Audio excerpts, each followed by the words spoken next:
Hey people, what's happening? Welcome to the newest episode of the Nigeria Nerd, and in this episode, this is the way.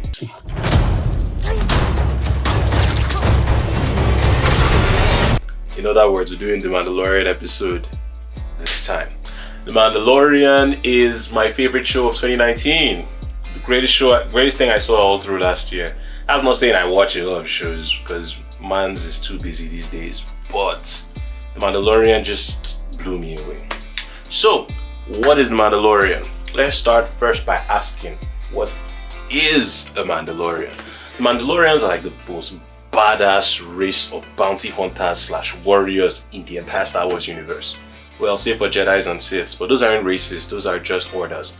The Mandalorian are an actual people that worship, that battle is their religion.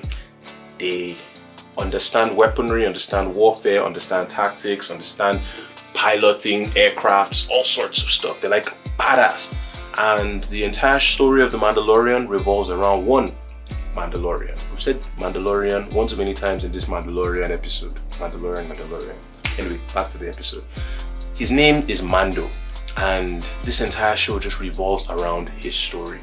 So the entire Mandalorian, for those, I know not all of us love Star Wars. Some people say, see the title of the show and be like, that's Star Wars to me. I don't really send them like that. So Star Wars no make sense. No, don't make that mistake, man. Whether you love Star Wars, whether you don't love Star Wars, this entire show will appeal to anyone. It's set in the Star Wars universe, and it's set 5 years after The Last Jedi. That's the third Star Wars movie that was released in the original trilogy. And for those of you who don't know what happened in The Last Jedi, that's the one that Darth Vader died. Darth Vader became good.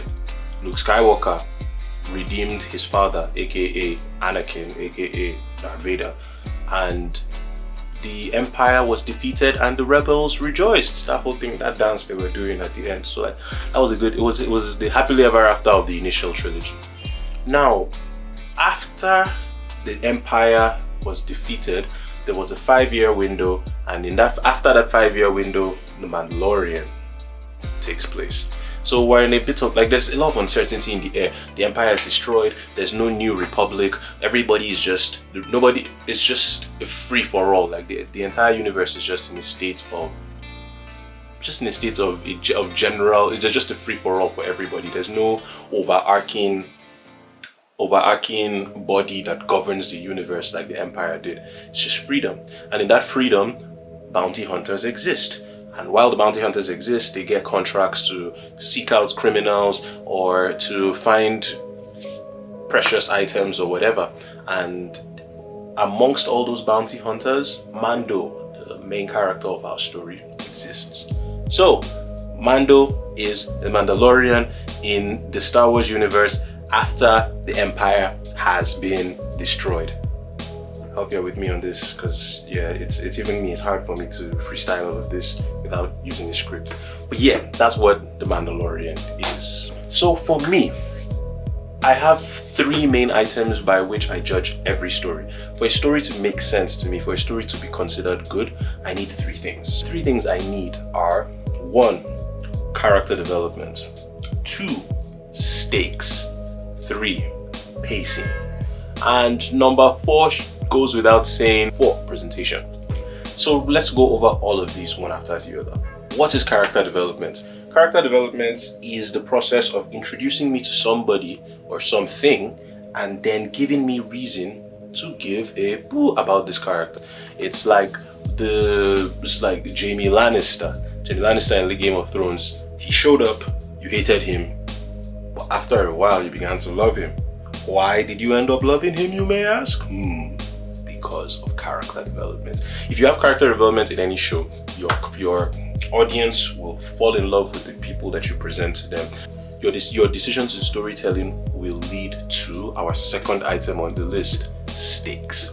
When you care about the characters, there are real stakes involved. In other words, if there's a character you care about and there's a gun to the character's head, and the story has been told well enough for you to believe that this character can die if that trigger is pulled, or that there is no plot armor defending that character from, you know what, I'll just use a show that has the perfect example for this. Game of Thrones. Game of Thrones desensitized us as the audience so much that when you did see somebody like Arya Stark have a sword to her neck, your heart would genuinely pound because you were afraid that she would die. In other words, the show had stakes. The storytelling was real enough, realistic enough that if a character was put in a situation where they may be compromised, you genuinely believe they could compromise. If Jaime Lannister's hand was cut off, he was not getting that hand by some miracle. He was going to live like that for the rest of the show. And that's another thing that good shows must have. High stakes. Actions must have consequences. People must pay for what they've done. And the effects of these must be long lasting. They must live and resonate throughout the lifetime of the show. So we've said two things. We've said character development. 2, we've said stakes. Now 3 is more abstract than the first 2, and it's pacing. Pacing is what makes a show to not be boring. Pacing revolves around your ability to tell the story cohesively in such a way that people can follow you from act A to act B to act C without feeling bored. Your scenes are not too long, your scenes are not too short. In other words, they're not choppy. Everything is edited and acted out in such a way that you take the audience along on this beautiful journey, and they never get bored. They never feel like it's too long. They never feel like you're leaving them behind. Everything is just makes sense. Basically, just makes sense. That's what pacing is. Now, the final thing is presentation. Game of Thrones, I might as well use Game of Thrones for every example in this episode, but Game of Thrones killed it in this regard too. Presentation had to make you feel like the world you were watching was genuinely being lived in. The world had been fleshed out so well that you understood that, wow, these are dragons, they're breathing fire, there are continents, there are people doing this, these people, they sell slaves, these ones ride horses, these ones only fight on horseback. That is what world building / presentation is. Now that I've put these 4 elements of good storytelling, good cinematic storytelling, my personal 4 elements of good cinematic storytelling before you, I want to grade The Mandalorian on each and every one of these. And people, without wasting any of your time, as you can probably tell, each and every one of these, The Mandalorian gets a solid 10 over 10 in my book. 100%, 100, like no failure. The book, the show took that, all these things, and just destroyed them. Sorry, I know that shouldn't just make any sense, but I love the show so freaking much. Like, they did such a good job. So I'm going to talk about each one of these sequentially, and we're going to start with presentation.